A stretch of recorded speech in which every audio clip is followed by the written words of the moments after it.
Ja, ihr Lieben, hallo.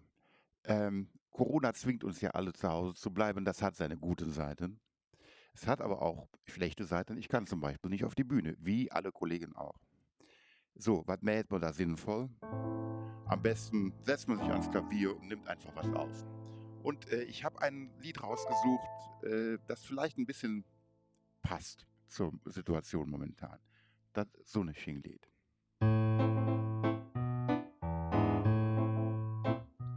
Het war an so nem kahlen, nasse Dach, dat ma saßen in der Stuff und ma tranken en Tee.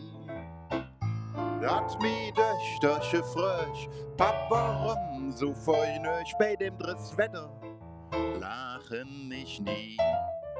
Er war mal der rendet, mal der schneidet und der Wind bläst durch de Büsch. Efter dann geht het Sönnchen abmäht, wat nass war wieder drüsch.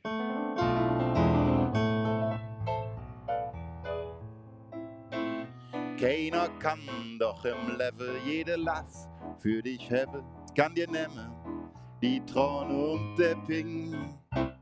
Doch man wüsst ohne Leid nicht, wie schön ist der Freud ohne Renn. Ich hövet kei Sonne schien, denn man der rendet, man der schneidet und der Wind bläst durch der Büsch. Heffer dann jedes Sönnchen abmäht, wat nass war wieder drüsch.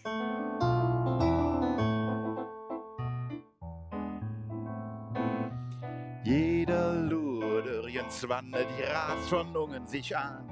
In et Giraf nimmt doch keiner jet mit. Und weil die Leben zur Tick, mäht man sich doch de Zick besser schön, die ob Erde ma het.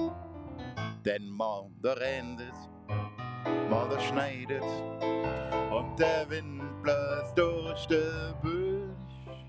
Heffer dann geht et Sönnchen abmäht, wat nass war wieder drüsch. Also ihr Lieben, nicht verzweifelt, Corona jeder auch vorbei und dann sind wir uns all wieder hoffentlich bei den nächsten Auftritten. Bis dann. Ciao.